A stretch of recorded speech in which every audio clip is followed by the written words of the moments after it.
Good evening, good afternoon, good morning to everybody who's joining us all over the world.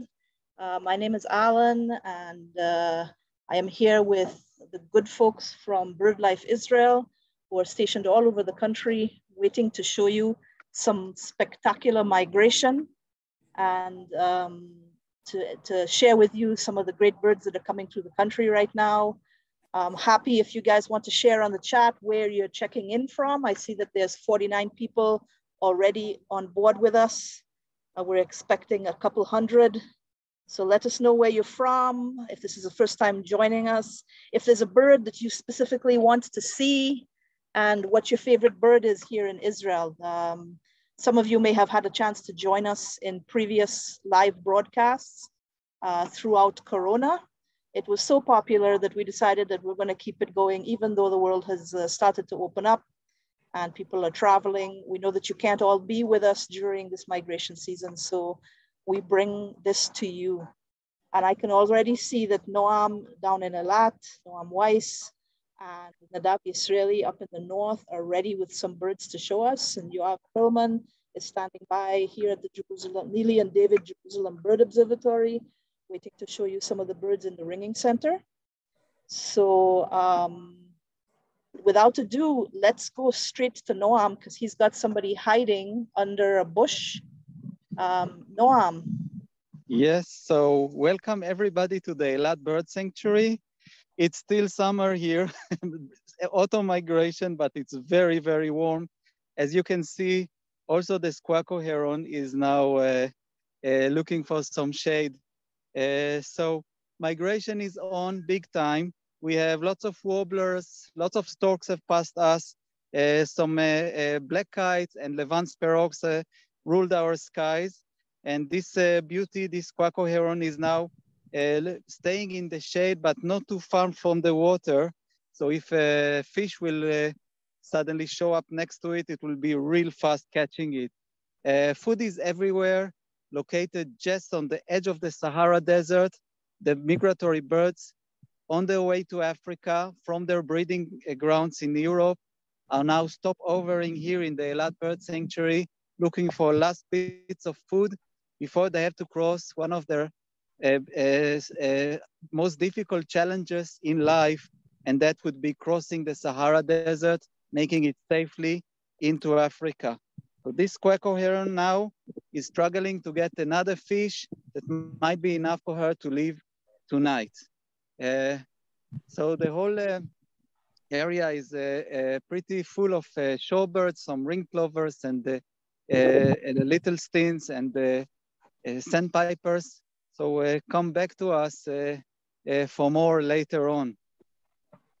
Fantastic, Noam. So we're then going to jump to the north. Nadav, are you ready for us? Always, Ellen.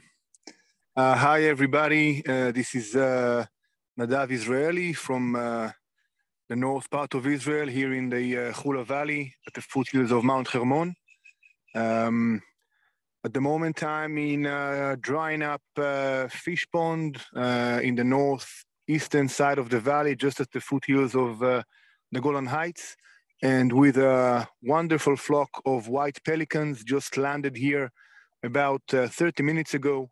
They just dropped from the sky after a long day of migration. They probably covered 350 kilometers today, and they landed in this small pond, hoping to find some fish, and of course other birds around here as well, some egrets and spoonbills, and different herons and black storks. You can come back. You can come back to me later for more birds. And as you can see, even here in the north, it's quite warm. You can see the pelicans that are wobbling their sacks under their beaks, and that's to move air into their lungs, and in this way get rid of heat, basically. That's the way they thermo-regulate. Birds that do not sweat. Their whole body is covered with feathers, which are excellent insulators. and their ways of the ways to thermoregulate is through their bare skin parts, which is mainly their legs, and through getting air in and out their lungs. So Ellen, you can come back to me later if you want to go somewhere else. Fantastic, thanks Nadav. We're always happy to see the pelicans coming through. It's very exciting to see these huge big birds flying over the country, and a lot of can people you hear don't realize. The birds? I'm not sure if you can hear, but there is a white-breasted kingfisher calling just behind me. Not sure if you can hear it. Yeah, we just about heard him. Yeah, okay. He'll call again. Look for him. We'd love to see him. Yeah. So yeah, a lot of people don't realize that birds pant like dogs do. It's always fun to see. So we're going to go down to Yoav here at the Bird Observatory. Yoav, all yours. Hi, good afternoon, good morning. I'm actually about 4 meters away from Alan. We're both at the Jerusalem Bird Observatory, the Nilian David Jerusalem Bird Observatory, right in the center of Jerusalem. We have right now a ringing banding session operating now. If I guess some of our audience have visited the JBO before, but for those who are not familiar with the site, we're right in the middle of Jerusalem. It's a lovely patch of natural vegetation that attracts very large numbers of migrants. We don't have big pelicans or storks. This is like a scrubby area, the Mediterranean scrub, but it's extremely attractive to different passerines, especially warblers. And this is now really peak migration for warblers, and we have different representatives now. What we do here in the ringing or banding station, every day during migration periods, we trap birds in special nets that don't damage them. We always remember that animal welfare is really at our highest interest. Every bird comes in that it gets trapped in a net, extracted by our team, and comes here in a bag like this. It's a cloth bag, so every bird inside can breathe. But let's see what's the first bird. So every bird gets processed and released very quickly, and that way we track migration and we learn, more importantly, about our site, what birds want and what birds need. But let's see what we have here. It is a super bird, a wonderful, wonderful, wonderful bird. Wow. This amazing, fantastic bird is called a wryneck. Okay, hello, wryneck. The wryneck is a member of the woodpecker family. Okay, they have a similar bill.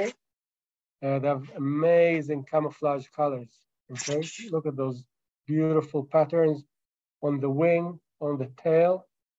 Let me get it close to the camera. Look at the tail, just amazing, the tail. Okay, so this bird was trapped in our nets just a few minutes ago. Okay, it's a migrant, it's a long distance migrant. They breed in Eastern Europe, Central Eastern Europe, and they're on their way to the forests of Africa. So they stop here for a day or for a few days, fuel up and migrate on. Okay, so this is the beautiful, beautiful wryneck. It already has a ring on. Okay, the rings are attached to the legs. Okay, this is the ring. Okay, so let's check by the number. When was this bird ringed? It was ringed here probably in the last few days.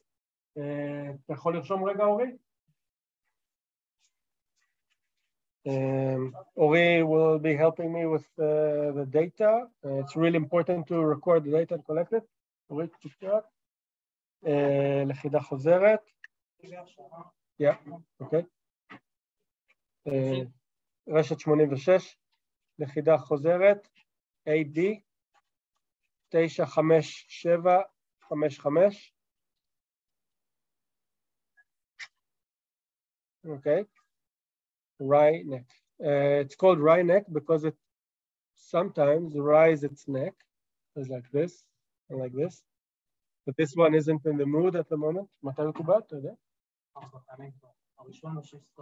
Okay, so this wryneck has been here for just over 2 weeks. It must be enjoying the habitat here. They feed mainly on ants. They look for ants. Okay, they have a very long tongue. Really, really spectacular birds. Every bird gets their wing measured.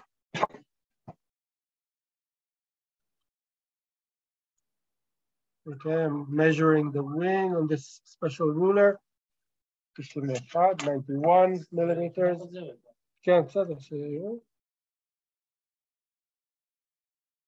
And the tail measurement with another ruler, 67. Now, wrynecks are special birds. Like all other woodpeckers, they have 2 fingers forward and 2 fingers backwards. I don't know if you can see it. 2 fingers forward and 2 fingers backward. Okay. Most birds have 3 facing forward and 1 facing backwards. So the wrynecks have 2 and 2. Really, really unique birds. And those camouflage colors are something else. Last thing before I release the bird, I want to weigh it. Okay, in Hebrew, it's savrosh. Savrosh. Same meaning, it turns its head, twists its head.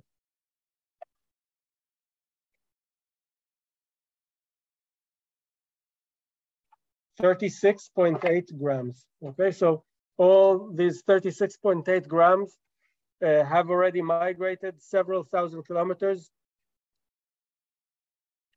to get here. And it still has several thousand kilometers to migrate into Africa. Okay, so this is the wryneck, the Ivrit savrosh. Okay. And I'll release the bird. Okay, it's good. Okay, fantastic. For the start, let's see what we get next. Yoav, we're going to jump up to Noam, who's got something in the scope. Noam, we're coming down to Eilat. I just flew off. I'm so sorry. I'll try to find it again. But our wetlands here are swarming with birds, and one of them is the ring plover. Let me find it for you, just a second. It's a bit... Yeah, can't find it at the moment, so just a second. I'm trying to locate it again. Yeah, here he is, here he is. So this very, very elegant bird is one of the heroes of migration in Eilat. It's a shorebird, a wader, which is feeding on insects that live on the water. And this is why wetlands are extremely important habitats for migratory birds. Unfortunately, in the Middle East, water is a very expensive resource and very scarce one because more and more people need more and more water. So what is left for nature? So therefore, we are trying to create here some wetlands that will be safe haven for the birds with lots of insects that float on the water. This super bird is arriving from Northern Europe and will probably make it all the way to South Africa. So this guy is about in the middle of its challenge of migration, resting now at the Eilat Bird Sanctuary. We are also banding some of these birds, and we can see that they stay here between a few hours to a few days, sometimes up to a week, to fuel up so they can cross the desert safely. So how do we get so much water in the middle of the desert? These are actually recycled water. They come from our desalination factory. And this is actually brackish water that used to wash the membranes with. So it's actually wastewater that nobody wants and nobody uses. And it's supposed to go into the sea and actually put some nitrogen that might harm the coral reef. So catching this water here at the bird sanctuary is saving the coral reef, helping the birds migrate and also help us fight climate change. So it is very important for us, of course, to keep all the habitat in top condition for these amazing migratory birds. There are a few more species around the lake. I will try to show our local guy. He's the one keeping the pond safe from predators. This is the spur-winged lapwing. It is here all year round, raises chicks here on this, in this lake, but any predator that will approach the region, he'll be the first to notice it, to announce it, and to send it away, attacking it pretty brutally. So these are pretty important birds to keep the other birds safe. They are guarding the pool for the other birds to stay safe. Otherwise, if I take it a little bit higher, you can see this is the main habitat of Eilat. That's the salt marsh, and the real heroes of migration, the passerines, stay inside the bushes, and we will do our best to find some of them for you later on. So thank you, Ellen. Thank you, Noam. Let's go up to Nadav again. Nadav has some good views of the pelicans that are coming in and maybe a few other things. Nadav. Yes, hi again. I just want to take you to do a little bit of a zoom out. I'm now facing east towards the Golan Heights, and you can see the opening of Ovim stream just in front of me, and I'm now searching north. You can see this is the fish farm I'm just in at the moment. You can see Mount Hermon there in the background, and this beautiful flock of white pelican, about 1,000 white pelicans at the moment. And I'm going to take you, and of course, some other species. I'm going to take you with me down through the rabbit hole of my telescope. And here we are. Okay. So the story of the white pelicans, these are white pelicans. And as you can see, not all of them are white. There was one. You see the one in the center at the moment, which is brown. This is a young bird, a bird that hatched this year, just maybe 5 months ago, and is already doing his first migration together with his family. And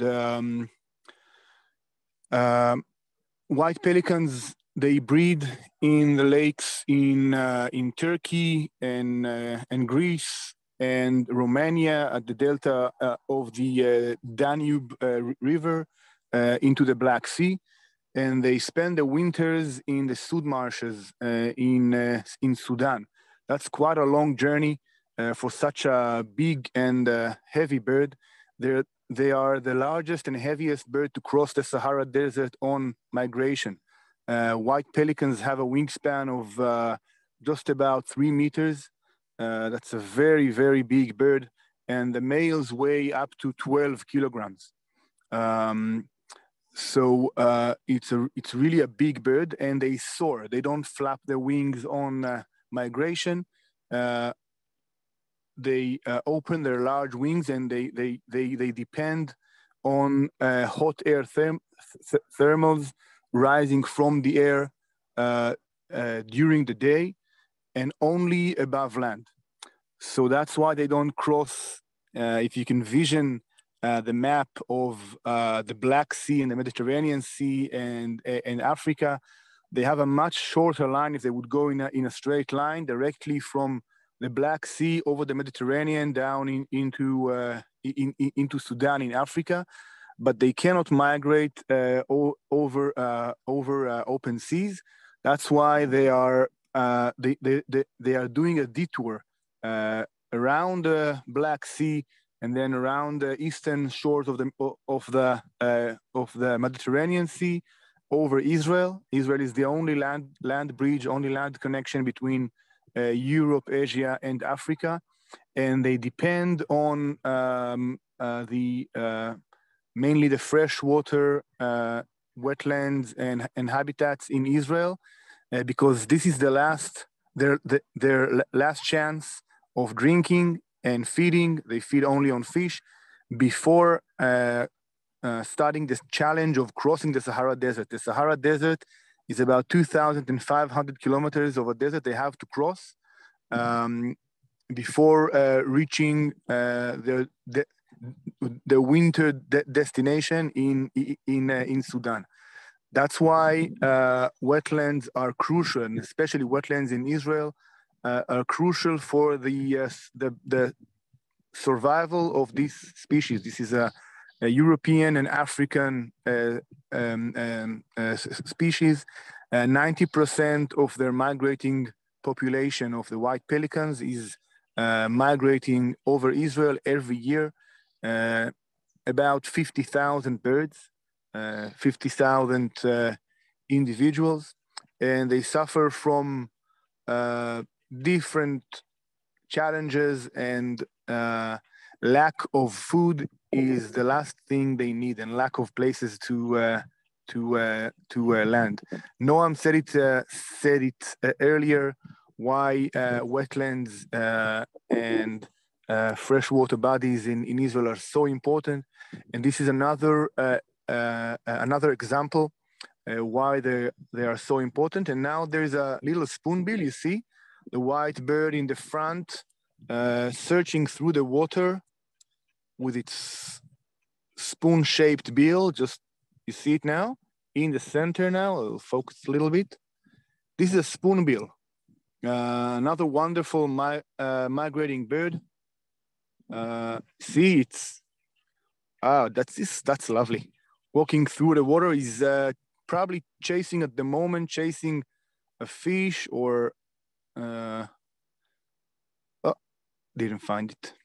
Something else in the water. I'm losing focus. Maybe we're looking now through the vegetation, so we lost a little bit of focus there. Well, let's get back to the pelicans. And actually, there's another bird just in the center of the pond now.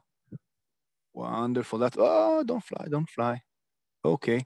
The bird that just flew was a gray heron. Oh, wow. Okay, just landed out of sight. But let's see if there are more gray herons around. They were earlier.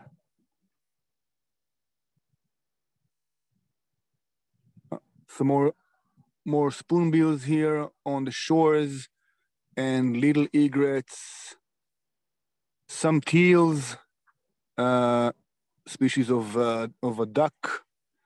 Again, most of the birds we're seeing at the moment are migratory birds. They just arrived here. Okay, these are nice. You see the tall black birds in the center of the frame at the moment. These are black storks. Let me try and see if I can get a better look. Yes.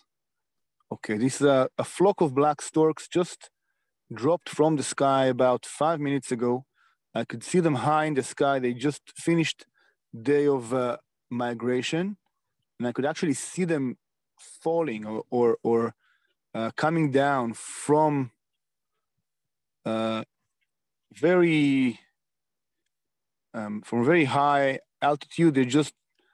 I could see that they're seeing this small pond, and they actually want to join all the other birds in this pond, because for a bird, if you see other birds, that means the place is safe to land. Okay, birds rely on other birds a lot, also to see. Also to check if they're having strong thermal, so they can join and thermal with them. And also, I'm a little bit out of focus, right? Okay. Is that okay, Alan? Can you Not sure if the focus is right at the moment. Alan? It looks like there's a little heat distortion going on. Maybe. Yeah. But yeah. Okay.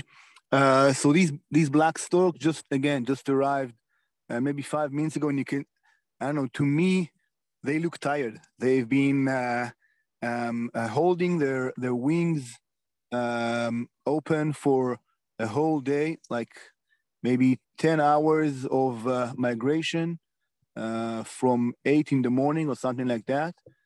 And they've been covering quite a long distance. Again, maybe 350 or even 400 kilometers. And now they have to rest for the night, and tomorrow they will continue. Oh, something is happening. Something is happening. Not sure if you can hear the crows are calling.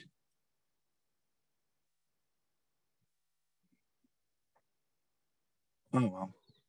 Beautiful light now, and the pelicans are about to fly. They're flapping their wings. You see how the pelicans are flapping the wings? It looks like they're about to fly. Not sure, something was happening. Something was scaring. Look at that. Nadav, how many pelicans would you estimate are there with you right now? I estimate about 1,000 pelicans. Very nice. Maybe a little bit more than that. And the spoonbill just came back to the center of the pond. Let me try and find it again for you. There it is. Can you see him?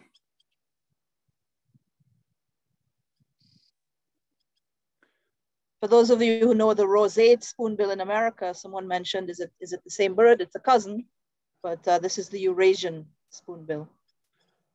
Take a look at that beak as it comes up out of the water. It has a little bit of yellow skin under its bill. Now you can see, how it searches from one side to the other. That's very typical feeding behavior of spoonbills. The other is joined by a second one.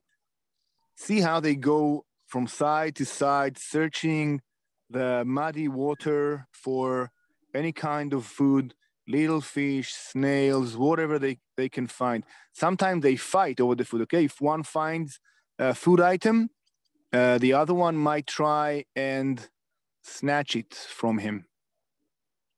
Okay, again, we're losing some focus because they're getting into the vegetation. Another heron just landed here. And that's a purple heron. Wow, look at that. Look at that. Purple herons breed in Israel, and they're about now to migrate. Most of them will leave us for the winter. They won't stay here for the winter. They migrate to East Africa. But in the last decade or so, we're seeing more and more purple herons overwintering in Israel. Wonderful, wonderful birds. Look at this long neck and long bill. So Nadav, it's hard to tear ourselves away from you, but we're going to leave you for a little while, and we're going to go to Noam, who has something sitting on a rock. Noam? All right. Yeah. Bye-bye. Thank you, Nadav. Wow, I missed the Hula Valley. It's so amazing there.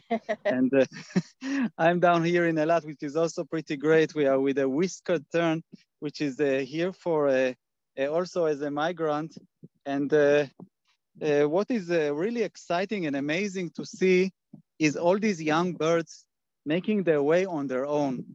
So just imagine a bird that hatched from an egg just a few weeks ago, prepared itself for migration somewhere in Central Europe, this bird probably, in a freshwater lake. These beautiful birds feed on a water insect, and it is now stopovering right here at the Eilat Bird Sanctuary. We have a lot of dragonflies, lots of flies water flies and other insects that are attracted to the water. And now it's preening a little bit, maybe preparing itself for a night flight. And this is just amazing. You would expect a young bird to follow parents or a flock or a family or just friends, but nothing. They just do it on their own at night, and it's just amazing to see them. Actually, at the ringing station and also here in the field, it is pretty obvious that first in the season, the first birds you get here are the adults. And about 2 weeks later, also the young ones show up, which means that these young birds have been left alone somewhere in their breeding site, and they do all this migration on their own. We call migration here mission almost impossible. Just imagine what the global climate change, the climate crisis is doing to these birds. Their habitats up north are going even further north, away from the equator, making their migration routes longer and longer. The springs that are coming earlier and earlier every year, while food is ready for these birds, before they were supposed to arrive there, makes these birds try and fly faster and faster to get earlier every year to meet actually the peak of the food, which is waiting them in their breeding habitats. And on top of that, the Sahara Desert is not getting any smaller. Desertification only makes crossing it even a bigger task. So this is bad news for migratory birds. Oh, caught something, that was nice. Bad news for migratory birds, climate change, climate crisis. And how do we help the birds survive it? Well, we need to make sure that they have their food on the way. This is why we preserve stopover sites. And this is our job here, down here in Eilat. So I'll give you the broadcast back, Alan, and while we are looking for other birds. Thanks, here. Noam. I'm going to pass you off to Nadav now, who has one of the most common birds that you're going to find in Israel. Nadav, Yoav, sicha. Okay. Yes, so I want to start with a protest because while Nadav was bragging with his big birds and Noam was talking about all of those fantastic birds in Eilat, Alan said that nothing can compete with the pelicans and the spoonbills and the black stork. But I think that this bird and its relatives, this blackcap, Eurasian blackcap, for me, it's the true hero, amazing hero of migration. So most of the migrants of Israel are small passerines like this. We're talking about several hundreds of millions of birds that pass through Israel every migration season during fall and during spring. Small proportion of them are day migrants like the pelicans, storks, eagles, vultures, stuff like that. Most of the migration, 90-something% of the numbers of migrants are nocturnal migrants like this warbler. They migrate at night. They rest during the day. They use the stopover site like here at the Jerusalem Bird Observatory where we manage the site. So it's the best, it gives the best opportunity for warblers like this to refuel their, for instance, now at this time of year, we have several large pistachio trees that provide wonderful fruit, full of fat, full of sugar, which is what they need to cross those huge distances. And maybe, so it's now about 4:30 in the afternoon here in Israel, maybe at 6:30 or 7 o'clock, this warbler will take off and start migrating and will fly all night, through the night until the next morning. And actually at night, our sky is full and full and full of birds, millions and millions of birds, like a river of birds in the sky. But we can't see them, we can't admire them during the day, not like these posh pelicans and storks. To me, these are really amazing birds. So this is a male blackcap. It has a black cap. The female has a brown cap. They breed in the forests of Europe. Eastern Europe, Central Europe, and they're on their way to the forests of Africa, Central Eastern Africa. And they stop here for a day, for a few days, until they move on. So this bird, while Noam was talking, I fit the ring, this tiny ring on its leg with the identification number, and it's saying that it's from Israel. This is the ring, okay? A couple of measures, I'll give Chaim the number. אז זה X חדש, שמסתיים ב-81. נראה ש-84. Okay, so we write down for every bird which net it came from, because that way we learn more and more about what birds want. The link between the birds and the different micro habitats. We have a pond here. We have different trees, different types of vegetation. So we try to improve our habitat all the time. Wing 75. Tail 63. Okay. This is a young bird as well. I know it's young because the crown, it's not jet black. It's sort of off black, a bit brownish. That's a sign that it's a young bird. I'm checking the fat score here. So birds can accumulate fat in a cavity here in the breast. And when I blow here, I can look down its cavity and I see this yellow layer here, thin layer of fat. So it's got just a little bit of fat. It might be enough for one more night of migration, but most likely that this bird will need to stay here for a week or 10 days until it refuels completely. Let's weigh it before we let it go. Too much time. Okay, so all of the data goes into a database, online database. 16.1 grams. I have no idea how much of that it is.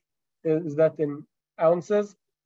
I really have no idea. Alan, do you have how to translate that to American units? I apologize. I used to know. But it's like 2 sachets of ketchup that you'd get in McDonald's. Okay, let's let this bird go. So the process that Yoav is doing to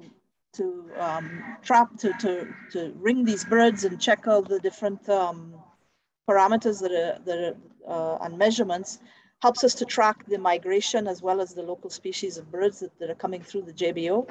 We have noticed a decline in many species of birds over the last 27 years that we've been here.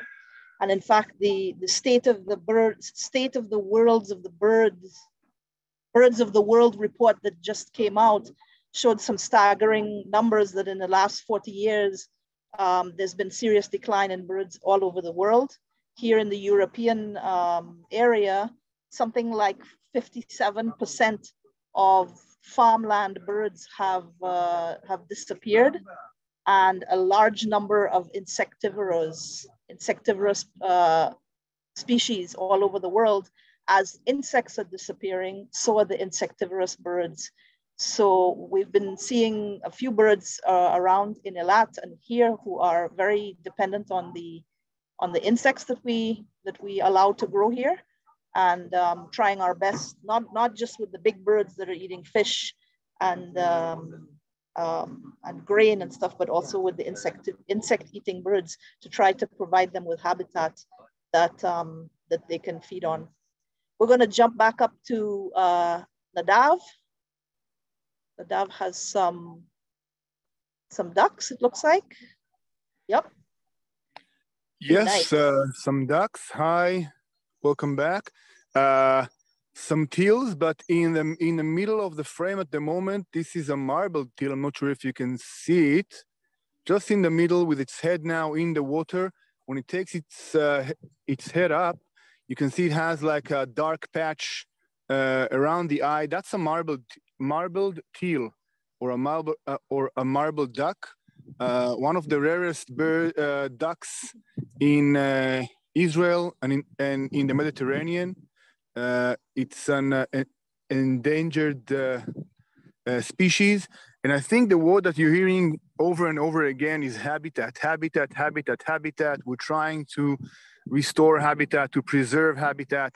And I think that's one of the points of what we're trying to do here in Israel, BirdLife Israel, is that we're not only, focused on either the smaller birds or the fish-eating birds. We're trying to restore habitat. We're looking at a big scale, and if you restore habitat, you restore and you protect the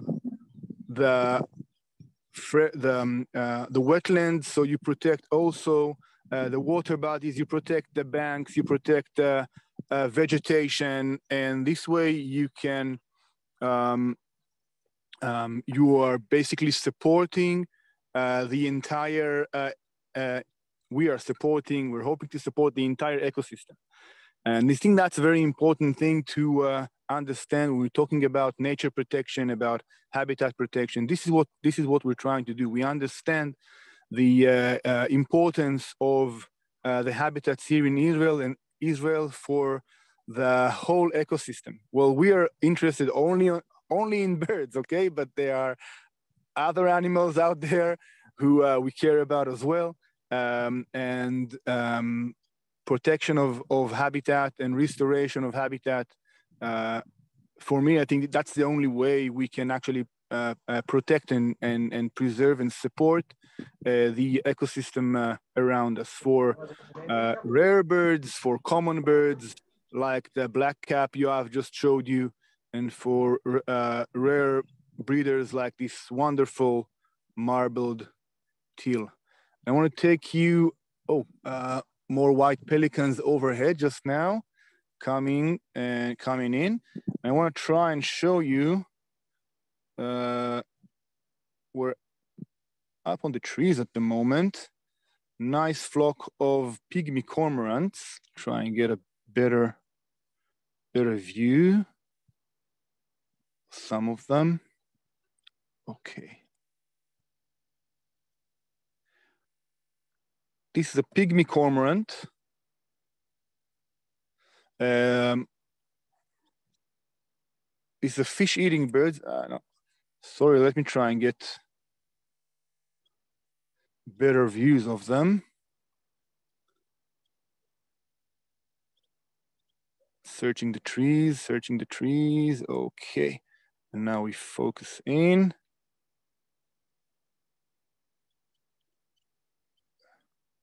Okay, we're actually bird watching together, and that's how bird watching is.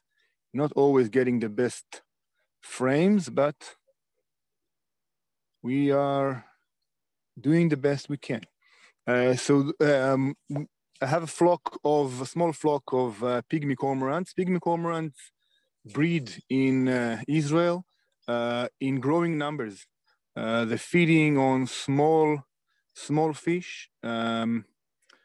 The way they catch the fish is by diving. Okay, they dive in, they swim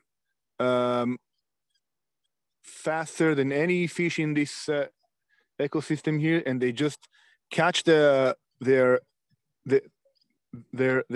prey, the fish while swimming. So they see perfectly underwater, and they move perfectly underwater, but also in the air. So they're like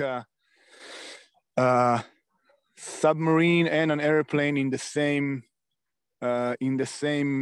bird. It's quite amazing. I'm losing light here, Ellen. So maybe, and I'm losing light and focus of the pygmy cormorants. That's okay. We still see them well. But Nadav, there was a question about whether fish are provided for the by the fish farmers for the birds to eat. Do you want to say something about that?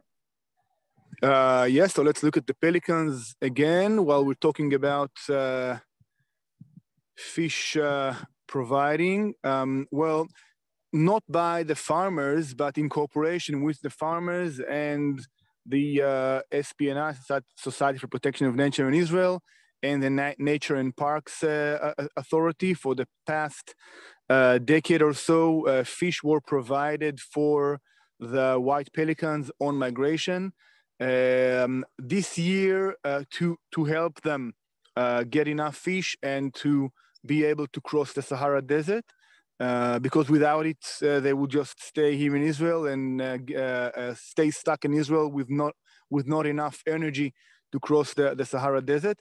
This year, it's going to change. I'm not sure if you're all aware of the crisis we had last year of avian flu that hit Israel last winter. There was an outbreak of avian flu who influenced mainly cranes. And one of the concerns of the ways that we as humans affect the ability of avian flu to spread is through feeding stations of different species of birds, like griffon vultures, that they are feeding stations in Israel, white pelicans, and cranes. Each species is for the feeding stations operate for different reasons, but the Nature and Parks Authority in Israel decided that they're going to minimize or cut down to minimum the feeding stations for white pelicans in Israel this autumn and the beginning of winter in Israel. So at the moment, white pelicans are not being fed in the north of Israel. They're going to be fed only in one reservoir in the center of Israel, and we're not sure how that is going to affect the behavior and the way that the white pelicans are going to act this year. Are they going to stay longer here in Israel, or are they going to continue to migrate? We're not sure. We'll have to wait and see. Great, thank you, Nadav. And I'm reminded of that great poem, and I'm forgetting who wrote it. What a wonderful bird is the pelican. Its beak can hold more than its belly can. If anybody knows, is that Shel Silverstein or someone else? Send it in the chat. Meanwhile, we're going to go from one big, gorgeous bird down to Eilat to another big, gorgeous bird. Noam, we're with you. Yes, gorgeous indeed. So Eilat always has flamingos to show. They are here year-round, but still at the same time, they are migratory. They come from Turkey, where they breed, sometimes in Iran, and they make it all the way to East Africa, but we always have some of them staying around with us here at the Eilat Bird Sanctuary. As you can see, everybody's busy with one thing only, and this is feeding. So also the flamingos, these are not the same water I showed you before. These are salt ponds that we have with cooperation of the salt factory, but this is the land of the bird sanctuary. And as you can see, this water is really packed with the shrimps, with Artemia, brine shrimp, that the flamingo just love to eat. Because their food is so small, they just need to eat almost all day, or actually mainly during night. These are very important birds for the habitat, because if the food is down at the bottom of the pond, who's gonna bring it up for the other birds? So these birds are actually floating the shrimps up to the surface for their own good, but they are not enjoying it on their own.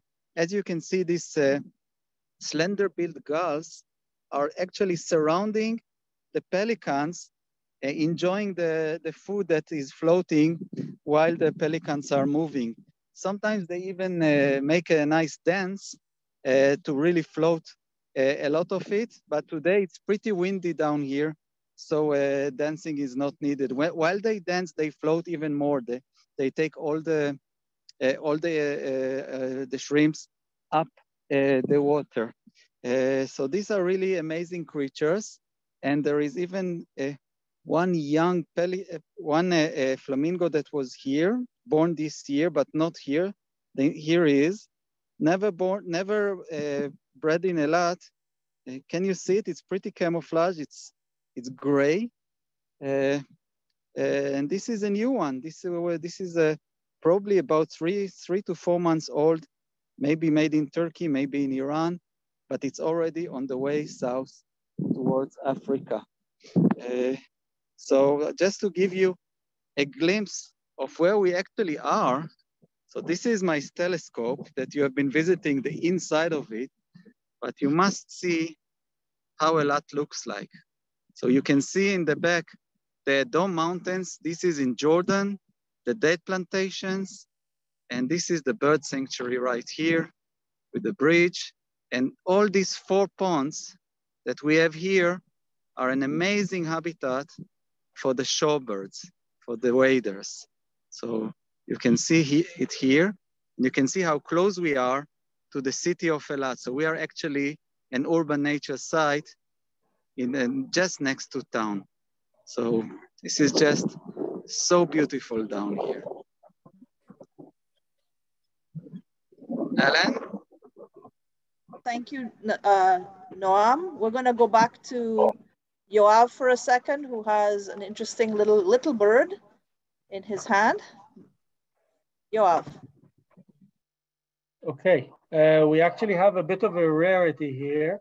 This bird doesn't look very assuming, I must say. It's another little gray job, as we call it, but it's enough. I'll show you the crowd that assembled to come and look around. Everyone here came to have a look at this special bird. Also, these are all volunteers that came this afternoon to help me operate this banding session. So this special bird is a Rupel warbler. It's really not a bird that we get here a lot during fall. In spring, they're a bit commoner, but in fall, there certainly are a significant bird. They breed in southeastern Europe and Turkey, and they migrate to Africa. That's a female, so the beautiful black bib. The males are actually quite attractive, so that's a female. Still got this nice tail pattern, okay, and just a bit of a wing pattern, okay, bit of a wing bar here. So these minute details are one of the reasons that we do this banding. It really gives us an opportunity to look at birds from up close and to learn about those very, very fine details, okay, the very beautiful patterns of the wings. Again, this is a long distance migrant. Look at those long wings, okay? Yeah, and it's great to catch a surprise. It's really a surprising bird. I wasn't expecting to catch one of these this afternoon. Yeah, we'll let it go in a minute. All the volunteers want to take photographs of it. So we'll go for a quick photo session. You can check our Instagram and Facebook maybe later on. Maybe it will be on there. Okay, thanks. And if you will come back to me, I have a feeding flock of white pelicans just in front of me. Just wonderful. Yeah. There we go. Just go back, come back to me. Yes, just again, a flock of white pelicans just dropped from the sky. More and more are coming, and this one came in and immediately engaged in feeding. Okay, see how they swim together, and together they're putting their beaks in the water and trying to scoop out fish in their large sacks, fish and water together. They seem quite hungry. Young birds, the brown birds are young birds from this year, and you'll see how they almost exactly at the same time, they just put their heads together. Oops, in and out, in and out. And they do so while they're flapping their legs in the water. So they're actually scaring the fish into dense, small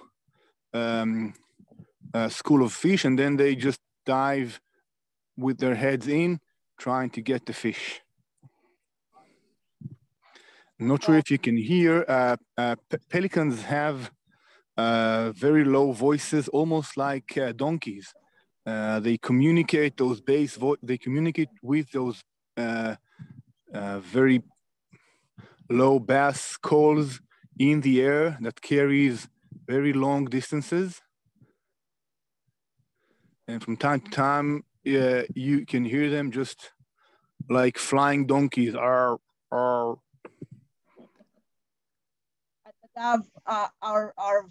viewers have sent us sorry? a lot of feedback about the poem. The poem that I mentioned was by Dixon Lanier Merritt. It's a limerick that was written in 1910, and it goes like this. A wonderful beak is the pelican. A wonderful bird is the pelican. His beak can hold more than his belly can. He can hold in his beak enough food for a week. I'll be darned if I know how the hell he can. So I hope I have lifted you up in your literary knowledge today as we watch this amazing bird. Yes, you have, Ellen. Thank you for that. And thank you, Elizabeth, for sending the words. Although it's very important to say that they don't hold, they don't store food in their beaks. They just use it to catch their food. Okay, not to harm the beauty of this short poem, but to be accurate, they don't store food in their beaks. Absolutely. So we're going to leave you, Nadav, for a second and head to Jonathan Merav, who has just joined us. Jonathan, are you there? I see you have a little bird in your Yes, I'm here. Can you hear me? Yes. Where did you go, though? Hi, from the Ben Shemen forest. I have a masked shrike. Okay, we've lost you somehow. Jonathan? Can you hear me? I can hear you, but I can't see you anymore. Okay? Okay, we'll just wait for him to come back real quick. We've been joined by Medad Goren. I'm here and everything works fine. Yeah, I've lost you. Don't know where you've gone. Okay, I'm going to jump to. Can you hear me, Alan? I can hear you. You see him?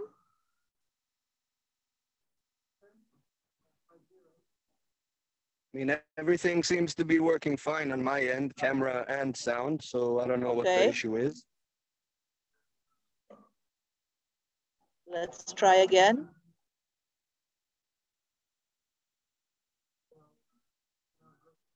Yeah, your bandwidth keeps losing us, so I'm going to go to Yoav for a second so we can sort that out. Here's Yoav with another bird in his hand at the Bird Observatory. Unmuting, okay. Sorry to interrupt, but I have another fantastic bird. Where are we? Okay, so this is a common redstart. Okay, redstart because it has a red tail, redstart. This is a male with this beautiful black bib and this beautiful orange color on the underparts and the white forehead. It's a lovely, lovely common redstart, a migrant, another long distance migrant, trans-Saharan, from the forests of Europe to the forests of Africa. Look at the bill. The bill is very fine, typical for an insect eater, but during autumn, before crossing the Sahara Desert, they also eat fruit, including the pistachio fruit that we have on our trees here. Very, very attractive redstart. They're unrelated to the American redstarts. The American redstarts are from the Warbler, the American Warbler family. But these are from the chat family, closer to the thrushes. They're very active at night, many of them. Don't know if you can see, it has a very large eye. Okay, very large eye because they're very active at night. They sing a lot at night. That family has a beautiful song. Really, really beautiful male redstart, your common redstart. Okay. Do you want to pass to someone else, Alan?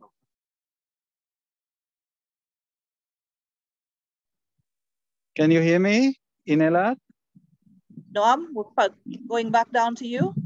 Yes, thank you. So we are at Anita's Lake at the Eilat Bird Sanctuary, and our little group, one of a few birds that are here almost all year long, is now preening, probably putting the mask on its feathers, and soon's gonna dive for some fish. This A beautiful little grebe is in full summer plumage, just finished breeding, not far from here. And it's an amazing animal, an amazing wildlife.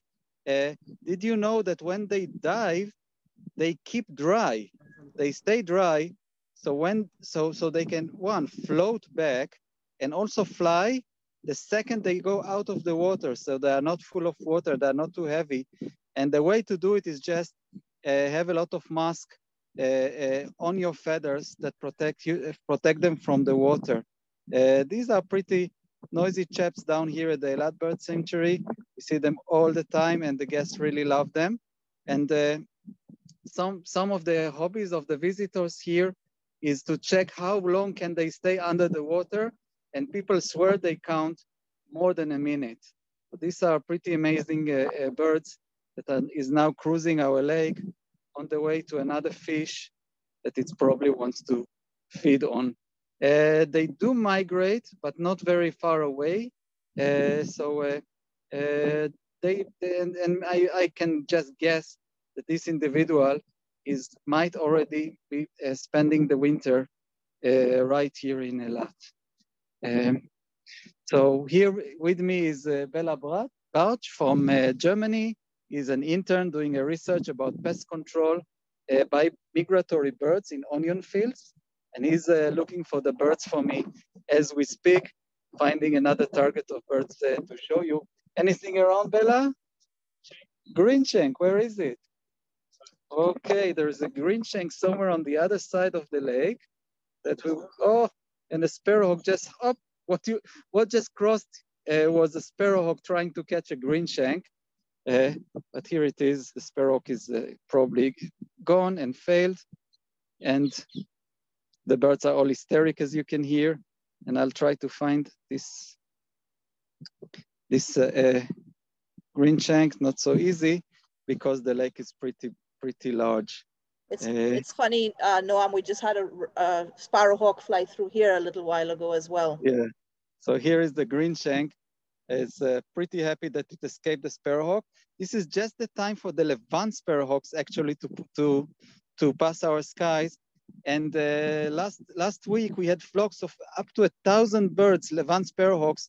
Just imagine the hysteric moments for other birds when these about 1,000 ninja birds are just cruising the skies, trying to catch whatever is around. So this greenshank got lucky today, but let's see about next time. So it's funny that greenshank that are waders are usually eating insects, water insects or invertebrates, but this greenshank in particular is enjoying fish, small fish, which is pretty interesting. And it's running after them all day long. I've been watching it in the morning on the coffee. We drink coffee on the lake every morning, and it's just been amazingly catching fish all the time. Should be pretty prepared for migration by now. Thanks, Noam. We're gonna jump up to Jonathan, who has a bird to show us real quick. Jonathan, I keep losing you. Jonathan.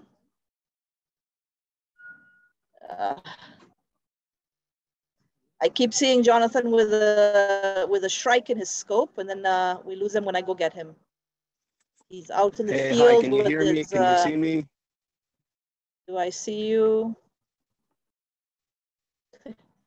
No. Do you see him? Small or big?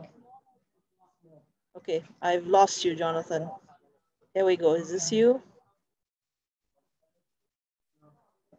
No. Okay, I'm gonna take us back to Yoav for a minute while I try to sort this out.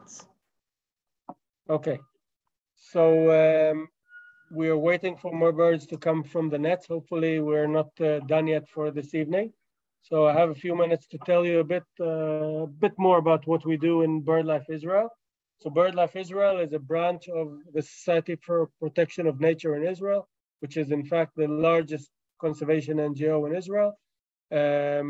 We do everything from bird research, monitoring, through outreach, community work, education to tourism, a lot of conservation work, a lot of advocacy, trying to protect the birds of Israel and their habitats.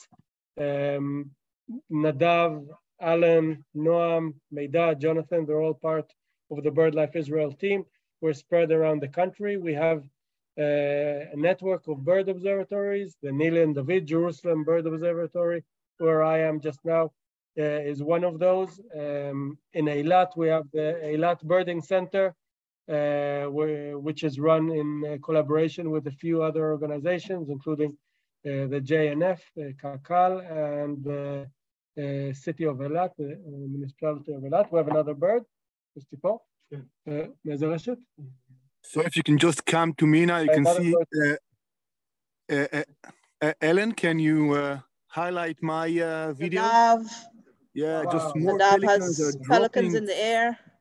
More pelicans just dropping from the sky now, just arriving in, just coming in. Wow, this is just wonderful. You can see they're joining the flock of pelicans who's already in the pond, and they're just falling from the sky now after a day of migration, joining, hoping to find some fish in the water, and hopefully tomorrow they'll be in good shape to continue their migration south.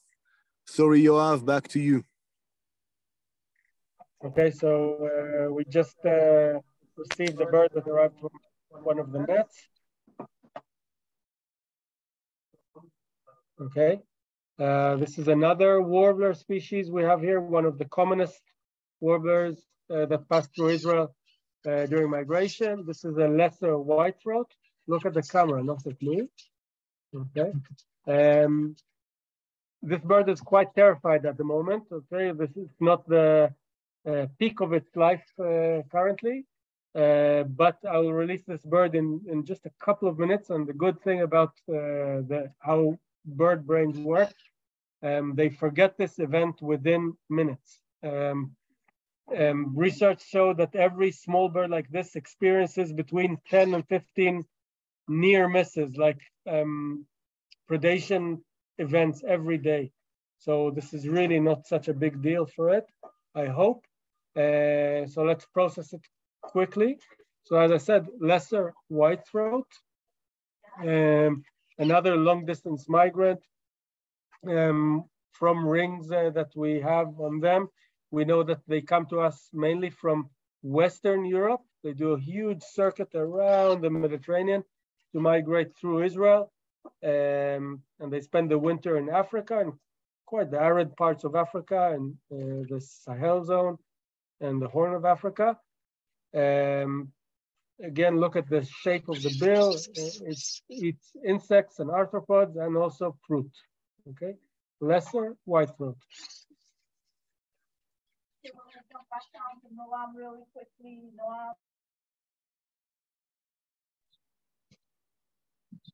Noam, we're backward to you. Do you still have that great bird in the scope? I do. Let me focus. A little out of focus. Yeah. Now it's there in he focus. is. Whoa, what a cracker. This is the little green beater, now called the Arabian Beater. And this is another sedentary bird, another bird that is just so beautiful here at the Eilat Bird Sanctuary. It's feeding mainly on flying insects. They really love the bees. And in the past, we once made a competition about what would be the bird of Eilat, which bird would represent Eilat. So the little green beater did not win, but we described it as the beautiful bird of Eilat that knows that it's so beautiful, and it's never shy to show itself. Oops, it's out for another bee. And oh, now they have a fight, and here he's back. So they always come in small groups. They're pretty cool birds, pretty noisy, and the visitors just love them because they're so active. They look for bees nonstop, and they fly so fast. If you ever try to catch a fly, think how it would be to try and catch a bee. It's even faster than a fly. So these are just nice birds. They had a really, really good breeding season down here in Eilat this year, and we've seen a lot of young birds and that are now already molting into their beautiful adult plumage. Look at these beautiful bills, very long bill. Why is the bill so long? Because it eats poisonous food. They eat the bees, and they are not immune to their sting. So they should be real careful when they handle their food. So the bill is long enough. They always make sure the bee is dead before they eat.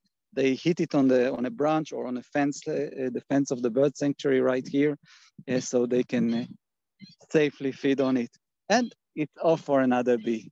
So I'm giving it back to you, Alan. Thank you very much.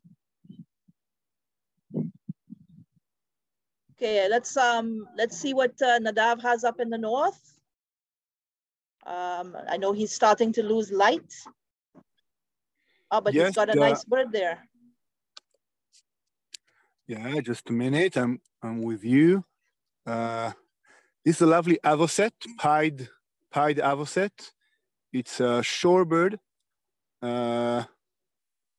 You see how he goes and he's scooping the surface of the water from side to side, trying again to find little invertebrates. I'm trying to focus on that. Pied Avocets do not breed in Israel. They're coming here on migration. Glossy Ibis just crossed the frame, and now a little egret just crossed the frame. Yes, Wanda, and that's a great egret just crossing the frame. Wow, full of birds now, and they are starting to be more active towards the night, and they're getting more and more hungry, and they know that during the night they will not feed. So now they're really hoping to find some food. And you see he's actually feeding now. I'm trying to stay focused on this little fellow here, the pied Avocet.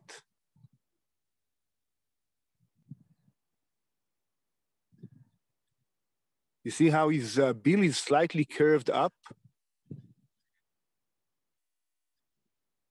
Okay, the Avocet is busy feeding. Let's see what else we have here now.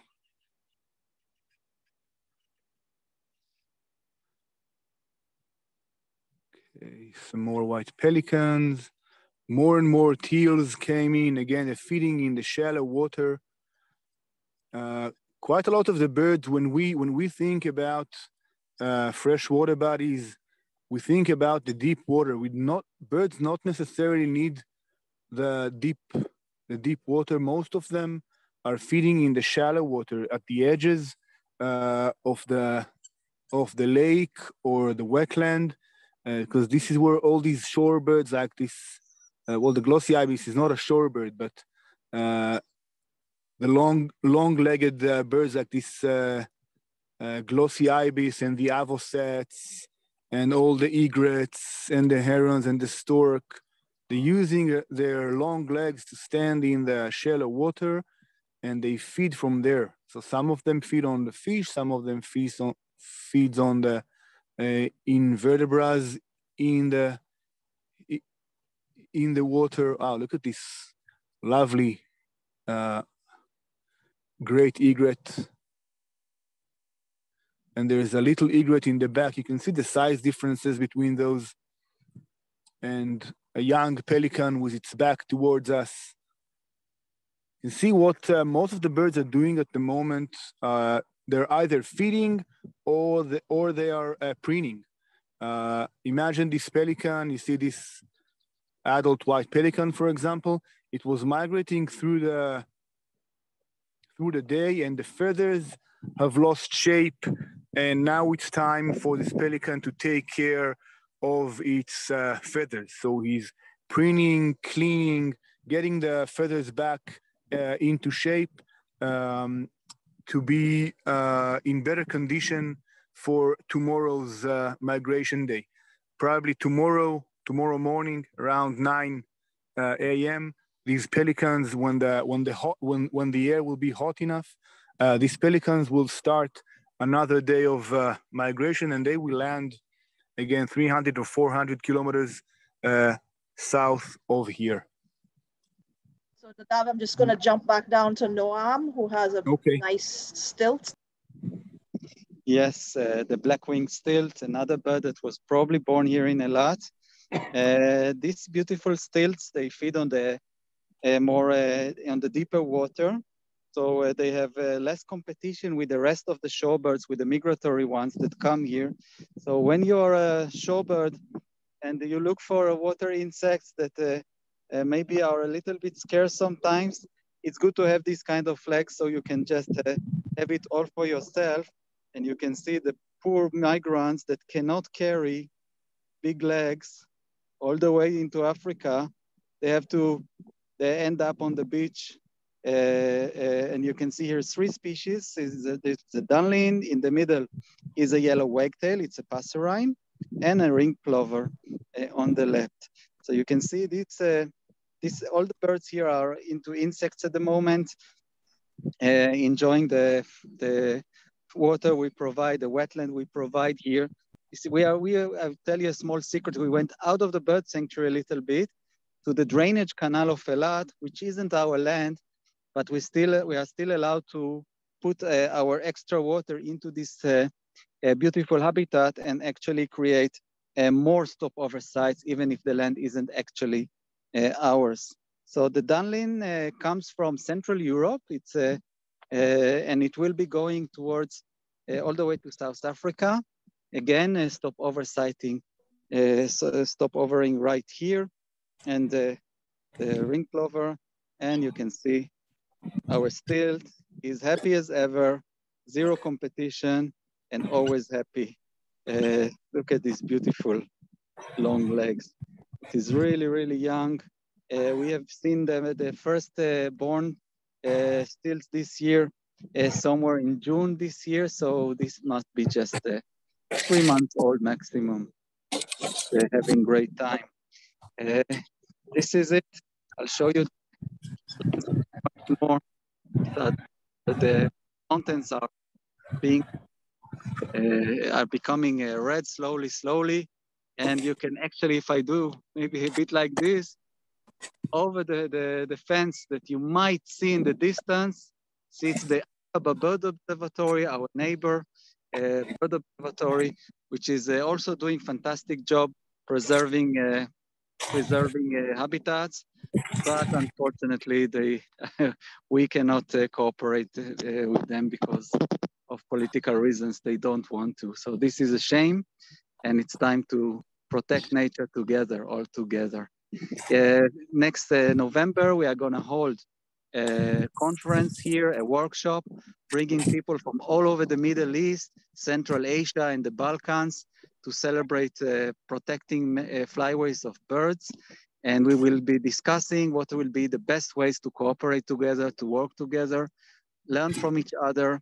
And you know, nature conservationists are usually lonely people. Each one is in another corner of the country, as you may see right now. And we struggle, we go against decision makers, investors, with the support of the public around us, but it's not always easy. And these kind of gatherings are just giving us new energy to continue our battle for the migratory birds. So back to you, Alan, from beautiful Eilat. So I'm going to put on the background of Nadav, but I believe that Yoav has some words for us. So he's going to speak. Okay, so Nadav will provide the views and I will talk because I think Nadav's birds are far prettier than me. But there were several questions regarding climate change and what we are doing, what Israel is doing in this field. So I'll give a few words about that. So climate change, it's of course a global problem, not only climate change per se, but it's directly linked with the global biodiversity crisis. Israel has a very unique role in this whole issue. because on the one hand, our contribution to carbon emissions are negligible, but on the other hand, our biodiversity importance is really global. You can see by the sheer numbers of birds that Nadav is showing you, for instance, that when we're saying that Israel is an important stopover site, a crucial stopover site for birds along one of the world's most important bird migration flyways, it's not just words. You're seeing this in live with your own eyes. These habitats are so important, and our responsibility here in Israel is to protect these habitats, to create more habitats, because those birds that are migrating between Eurasia and Africa are facing more and more and more threats every year. And it's our responsibility to help them face those challenges as much as we can. One of the things that we're trying to do is to make the flyway, the bird migration flyway, safer for birds, not only from a stopover site perspective, but also what's happening along the route. One of the main issues that we're dealing with is how to mitigate the effects of renewable energy projects on birds. Wind turbines, for instance, that are set up in harmful places can kill many birds, including sensitive threatened species, and really bring bird populations to extinction or to extirpation. So we need to make sure that our skies are safe. Another issue is solar panels. Israel is a very sunny country. There's huge potential to produce solar energy in Israel, but the SPNI is promoting the use of roofs and some redundant land, but especially roofs. Commercial roofs have enormous area that has a great potential for solar energy production, and we really object to placement of solar energy projects in pristine habitats or important places. Like, imagine if this reservoir was covered with floating solar panels, what would the birds, where would the birds go? So that's one of the things we're doing.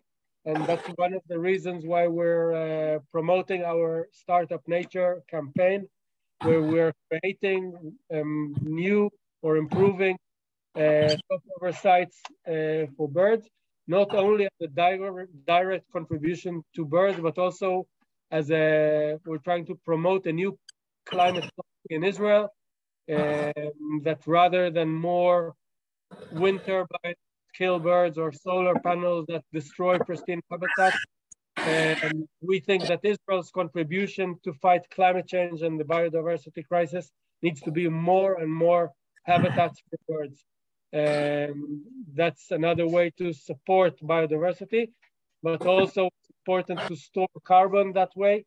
And that's one of the things we're doing, both on the ground. So we have successful projects in Kfar Upin and the Bet Shean Valley and Magan Michael along the Mediterranean coast, and in a few other places, things are happening in that direction too.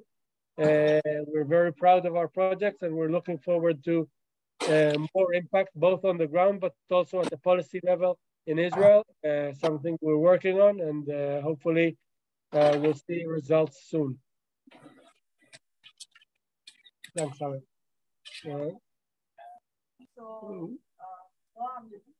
Noam, did you want to show a little bit about what you have on your video there?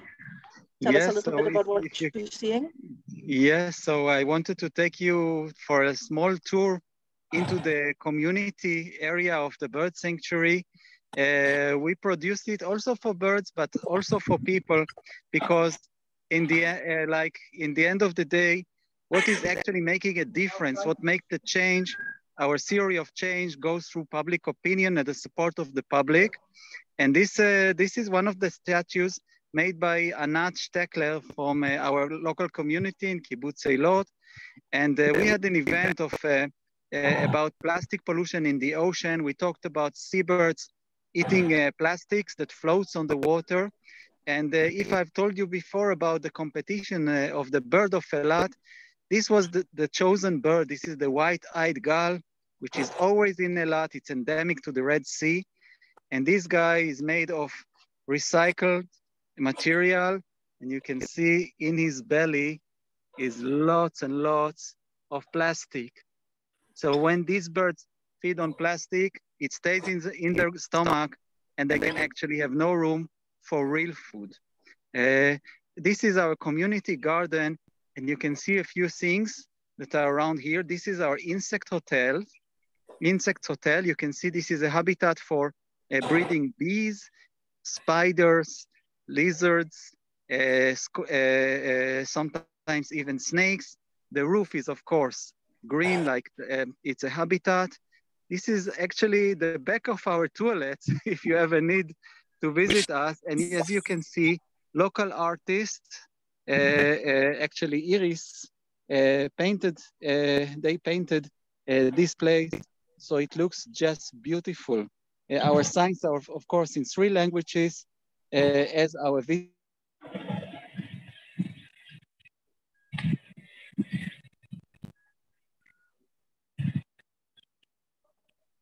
You seem to have gotten stuck.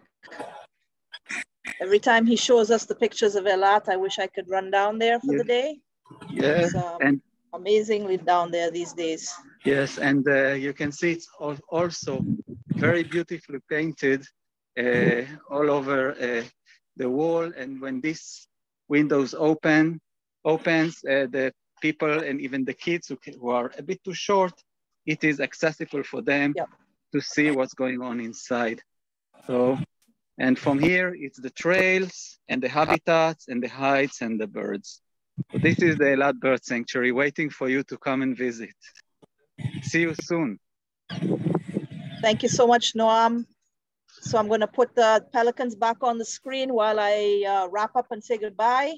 I want to thank Noam Weiss down in the Eilat Bird Sanctuary, the Nadav, who was up in the Hula area, north of the Hula Valley. Yoav Perlman, who was here in the Neely and Jerusalem Bird Observatory doing some bird ringing. Jonathan, I'm sorry we didn't get to you, but we appreciate that you are out there searching for some birds. I'm sure Jonathan is looking for some of the raptors, birds of prey that are coming in to rest for the night. You know, we send our New Year's blessings and greetings from all the birds to everybody who's been watching. If you would like to support the work that we do in conservation and education and research, I'm posting a link in the chat right now at natureisrael.org. You can go in and donate. Don't forget to to put a note that you're donating towards the birds so that we can put it into the right place for you. And for those of you who might be looking for a place to go in March, the Eilat Bird Festival will be running in the middle of March, and we look forward to seeing you down here. Come bird with us and take part in what's going on here. And if you come during the winter, get in touch with us. We're happy to arrange for you to see some of the great birds in the north, in the south, in the center, wherever you might like to go. And if there's any last questions, now's the time. We're going to start tuning off. And if we didn't get to any of the questions, you can get to us on Facebook or send us an email. We're happy to keep the conversation going whenever you have questions or concerns. So thank you, everybody. I'm going to stop the screen share, put everybody back on so that everybody can say goodbye, and have a good week, and Shana Tova to everybody. Thank you. Shana Tova from Eilat. Bye, everybody. Shana Tova. Shana Tova.